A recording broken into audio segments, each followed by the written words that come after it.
उत्तर प्रदेश के मुख्यमंत्री योगी आदित्यनाथ ने संभल में धार्मिक स्थलों को लेकर उठे विवाद पर अहम बयान दिया है। उन्होंने कहा है कि इतिहास को सही तरीके से समझने और स्वीकार करने की आवश्यकता है।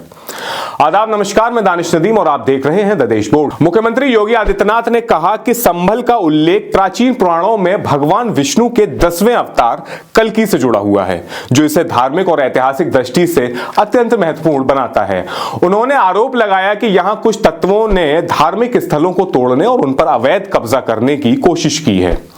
मुख्यमंत्री ने जोर देकर कहा कि उनकी सरकार ने इन मामलों में न्यायालय के आदेशों के अनुसार सख्त कार्रवाई की है। उन्होंने ऐसे असामाजिक तत्वों को स्पष्ट संदेश दिया है कि उत्तर प्रदेश में शांति और कानून व्यवस्था को भंग करने का कोई भी प्रयास बर्दाश्त नहीं किया जाएगा। योगी आदित्यनाथ ने यह भी कहा कि इतिहास और संस्कृति का सम्मान हर नागरिक का दायित्व है और सरकार यह सुनिश्चित करेगी कि धार्मिक स्थलों की पवित्रता और ऐतिहासिक महत्व को संरक्षित रखा जाए। उन्होंने अपनी सरकार की प्रतिबद्धता को दोहराते हुए कहा कि न्याय और कानून का पालन करते हुए दोषियों को कड़ी सजा दी जाएगी।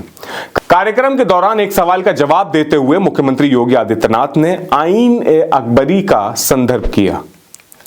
उन्होंने कहा, आईन-ए-अकबरी में स्पष्ट उल्लेख है कि संभल में भगवान श्री हरि के मंदिर को तोड़कर एक ढांचा खड़ा किया गया था।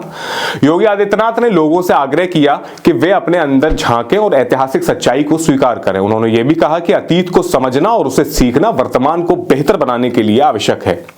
मुख्यमंत्री ने कहा कि पुराने घावों का ठीक होना बेहद जरूरी है। उन्होंने इसकी तुलना कैंसर से करते हुए कहा कि यदि समय पर सही इलाज नहीं किया गया तो समस्या और भी गंभीर हो सकती है, लेकिन अगर एक बार सही तरीके से सर्जरी हो जाए तो आगे यह समस्या बढ़ने की संभावना ही नहीं रहती है।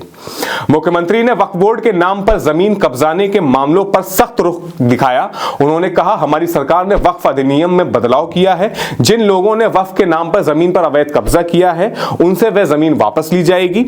इन जमीनों का उपयोग गरीबों के लिए आवास, शैक्षणिक संस्थान और अस्पताल बनाने जैसे जन कल्याणकारी कार्यों में किया जाएगा। महाकुंभ पर चर्चा करते हुए मुख्यमंत्री योगी आदित्यनाथ ने कहा कि यह सिर्फ एक धार्मिक आयोजन नहीं है, बल्कि भारत की आध्यात्मिक धरोहर और राष्ट्रीय एकता का प्रतीक है। 2019 के प्रयागराज कुंभ का उल्लेख करते हुए उन्होंने बताया कि कैसे आधुनिक तकनीक और प्रबंधन के बीच संतुलन स्थापित किया गया था। उन्होंने यह भी कहा कि आने वाले महाकुंभ में इसी तरह का प्रयास किया जाएगा, जिससे आयोजन को और अधिक प्रभावशाली और सुव्यवस्थित बनाया जा सके। धर्म परिवर्तन और घर वापसी के विषय पर मुख्यमंत्री योगी आदित्यनाथ ने कहा कि यदि कोई व्यक्ति अपने मूल धर्म को लौटाना चाहता है तो इसका स्वागत होना चाहिए।